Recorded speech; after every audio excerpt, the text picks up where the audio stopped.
ओम शांति। 26 फरवरी की मुरली है। आज अव्यक्त मुरली है। रिवाइज कोर्स 31 दिसंबर 93 का है।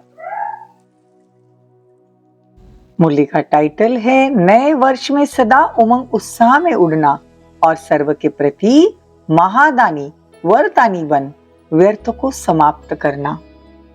आज नवयुग नवी सृष्टि के रचयिता बाप दादा अपने नवयुग के आधार मूर्त बच्चों को देख रहे हैं। बाप दादा के साथ साथ अब सभी बच्चे सदा सहयोगी हो, इसीलिए आप ही आधार मूर्त हो। बाबा कहते आप बच्चे आधार मूर्त हो। दुनिया के हिसाब से आज का दिन वर्ष का संगम है। पुराना वर्ष जा रहा है, नया आ रहा है। यह वर्ष का संगम दिन और बाप बैठे हो बेहद के संगम युग पर। आप सभी नववर्ष के साथ साथ नवयुग की सभी को मुबारक। देखो, एक दिन की मुबारक नहीं, लेकिन नवयुग के अनेक जन्मों की मुबारक दे रहे हो। देखो, बाबा कहते हैं दुनिया वाले तो सिर्फ नए वर्ष के लिए धूमधाम मनाते हैं, अब तो नवयुग के लिए। इसीलिए दुनिया वाले भी नए वर्ष को धूमधाम से मनाते हैं, क्योंकि संसार नया, संस्कार भी नया हो जाता है जब नई दुनिया आती है। तो मनाने का अर्थ है उमंग उत्साह में आना। उत्साह होता है, इसीलिए मनाने के दिन को उत्सव कहा जाता है। देखो, आप ब्राह्मण आत्माओं के लिए हर दिन उत्सव है। बाबा कहते हैं कि अभी तुमको क्या करना है, उड़ती कला की स्थिति बनानी है, तभी तो कर्म योगी बन कर्म में उड़ते रहेंगे। तो उड़ती कला वाले हो ना, तो बिना पंखों के उड़ तो नहीं सकेंगे। तो उमंग उत्साह की उड़ती कला के पंख सदा साथ है। ये उमंग उत्साह ब्राह्मणों के लिए बड़े से बड़ी शक्ति है। देखो, अगर उमंग उत्साह नहीं है तो जीवन नीरस हो जाता है। तो बाबा कहते सदा उमंग उत्साह में नहीं रहेंगे तो नीरस जीवन हो जाएगी। दुनिया वाले तो कहेंगे कि क्या करे, रस नहीं है, नीरस है, बेरस है। और आप क्या कहेंगे, उमंग उत्साह का रस है ही है। कभी दिल शिकस्त तो नहीं होते हो ना, सदा दिल खुश। कैसी भी मुश्किल बात हो, लेकिन उमंग उत्साह मुश्किल को सहज कर देता है। उत्साह तूफान को भी तोहफा बना देता है। अगर हम रोज उत्साह में रहेंगे तो कोई तूफान भी आया तो तोहफा बन जाएगा। पहाड़ को भी राई नहीं, लेकिन रुई बना देता है। उत्साह किसी भी परीक्षा का समस्याओं को मनोरंजन अनुभव कराता है। इसीलिए उमंग उत्साह में रहने वाले नवयुग के आधार मूर्त जीवन वाले ब्राह्मण आत्माएं होना, सदा यह उत्साह रहता है कि कल्प पहले भी हम ही थे। हर बात में हमने ही जीत पाई है, अब भी है और अनेक बार हम ही बनेंगे। विजयी कौन बनेगा? सिर्फ हम ही बनेंगे। तो अविनाशी उत्साह होना चाहिए। तो बाबा कहते सदा काल के लिए होना चाहिए, तीनों काल के लिए होना चाहिए। पास्ट, प्रेजेंट और फ्यूचर तीनों काल ना, तो अविनाशी काल हो गया ना। देखो, बाबा आज हमको अंडरलाइन करवा रहे कि बच्चे उमंग उत्साह में रहना। तो आपकी श्रेष्ठ वृत्ति से विश्व का वातावरण परिवर्तन हो रहा है। आपके पवित्र दृष्टि से विश्व की आत्माएं और प्रकृति दोनों पवित्र बन रही है। आपके दृष्टि से सृष्टि बदल रही है और आपके श्रेष्ठ कर्मों से श्रेष्ठाचारी दुनिया बन रही है। तो कितनी जिम्मेदारी है। देखो, बाबा कहते तुम्हारी श्रेष्ठ वृत्ति, आपकी दृष्टि, ये सब बदलनी चाहिए। तो इससे क्या होगा, दुनिया बदलेगी, हमारे कर्म भी श्रेष्ठ होने चाहिए। तो बाबा कहते विश्व की जिम्मेदारी का ताज पहना हुआ है ना, कि कभी भारी लगता है तो उतार देते हैं। इसलिए बाबा कहते जिम्मेदारी का ताज भी सदा हल्का अनुभव होना चाहिए, भारी नहीं अनुभव होना चाहिए। अव्यक्त वर्ष अर्थात फरिश्ता बन गए, तो अभी बनना है या फरिश्ते क्या करते हैं? अव्यक्त का अर्थ ही है फरिश्ता। तो वर्ष पूरा किया तो फरिश्ता बने ना कि नहीं। देखो अव्यक्त वर्ष अभी लंबा कर देते हैं, 2 वर्ष का 1 वर्ष बना दे, अभी और आगे बढ़ाना है क्या, पूछ रहे बाबा। अव्यक्त वर्ष मनाया और फरिश्ता बनकर क्या करेंगे। जब हम अव्यक्त बन गए, फरिश्ता बन गए, तो बाबा कहते अब क्या करेंगे, सदा हर दिन हर समय महादानी और वरदानी बनना है। तो ये वर्ष महादानी वरदानी वर्ष मनाओ। तो बाबा कहते हैं महादानी बन कोई न कोई शक्ति, ज्ञान का, गुण का दान देना है। तीनों खजाने भरपूर हो गए हैं। ज्ञान का खजाना भरपूर है तो मास्टर नॉलेजफुल होना, तो ज्ञान का खजाना भी है, शक्तियों का खजाना भी है और गुणों का खजाना भी है। तो तीनों में संपन्न हो, एक में संपन्न हो या 2 में। देखो वर्तमान समय तो तीनों की आवश्यकता है। तो सारे दिन में कोई ना कोई दान देते रहना, चाहे ज्ञान का, चाहे शक्तियों का, चाहे गुणों का, लेकिन देना ही है। महादानी आत्माओं का बिना दान दिए हुए कोई भी दिन न जाए। इतना बाबा अच्छे से समझा रहे हैं। बाबा कहते हैं कि वो वरदान देने की भी विधि है। जो भी आत्माएं संबंध संपर्क में आए उनको अपनी स्थिति के वायुमंडल द्वारा, अपने वृत्ति के वाइब्रेशन द्वारा सहयोग देना, अर्थात वरदान देना।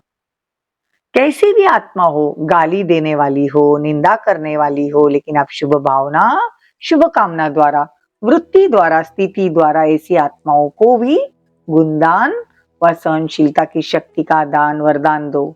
अगर कोई क्रोध की अग्नि में जलता है तो आपके सामने आए तो क्या करना, पानी डालेंगे ना, पानी डालेंगे, तेल थोड़ी डालेंगे। अगर क्रोधी आपके आगे आए और मुख से क्रोध के चींटे डाले तो क्रोधी तो परवश होता है ना। आप तो रहम और शीतल के द्वारा वरदान देना। तो बाबा कहते हैं कि अभी तुमको महादानी वरदानी बनना है। जिस समय आवश्यकता है उस समय सहनशीलता का तीर नहीं चलता है। अगर समय पर कोई भी अमूल्य वस्तु कार्य में नहीं आई तो क्या कहेंगे, उसको अमूल्य कहा जाएगा। अमूल्य अर्थात समय पर मूल्य कार्य में लगाए। महादानी वरदानी बनने से व्यर्थ स्वतः ही खत्म हो जाएगा, क्योंकि जो महादानी है, वरदानी है, दूसरों को देने के निमित्त दाता है, तो दाता का अर्थ ही है समर्थ। समर्थ होगा तब तो देगा ना। कोई भी आत्मा के पास अगर कोई चीज है, समर्थ है उस चीज को देने के लिए, तभी देगा ना। तो जहां समर्थ है वहां व्यर्थ स्वतः ही खत्म हो जाएगा। तो समर्थ स्थिति का स्विच ऑन करो। जैसे स्थूल लाइट का स्विच ऑन करते हैं ना तो अंधकार समाप्त हो जाता है, ऐसे समर्थ स्थिति द्वारा स्विच ऑन करो।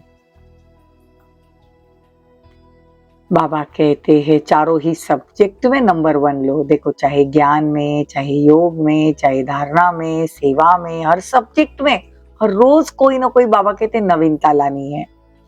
तो ज्ञान में नवीनता का अर्थ है अपने में जो भी कमी कमजोरी है उसको क्या करो, निकाल दो और नवीनता धारण करो। बाबा कहते हैं इस रीति योग का भी प्रयोग करो। हर रोज कोई नया अनुभव हो तो योग में भी बहुत अच्छे प्रयोग होंगे, योग भी बहुत अच्छा लगेगा। लेकिन नवीनता क्या होगी, परसेंटेज बढ़ाना है। बाबा कहते चारों ही सब्जेक्ट में स्व के प्रगति में नवीनता की विधि में नवीनता। देखो प्रगति में नवीनता, विधि में नवीनता, प्रयोग में नवीनता और सहज योगी बनने में भी परसेंटेज को बढ़ाना माना नवीनता लाना। आज बाबा महादानी कैसे बनना है वो बता रहे हैं। तो इस वर्ष महादानी वरदानी मूर्त स्वयं प्रति भी और सर्व के प्रति भी बनो और हर रोज कोई न कोई नवीनता अर्थात प्रोग्रेस अवश्य करो। दूसरी बात पहले भी इशारा दिया था कि वर्तमान समय कम खर्च वाला नशीन बनना। उसकी विधि जो भी छोटी या बड़ी संस्थाएं है, एसोसिएशन है, उन्हों को संबंध संपर्क में रखो। बनी बनाई स्टेज पर नाम वाला करो। कम खर्च नाम वाला करते हो लेकिन और तीव्र गति से करो। अच्छा, कि नए वर्ष में अमृत वेले का सदा का स्लोगन इमर्ज करना कि सदा उमंग उत्साह में उड़ना है और दूसरों को भी उड़ाना है।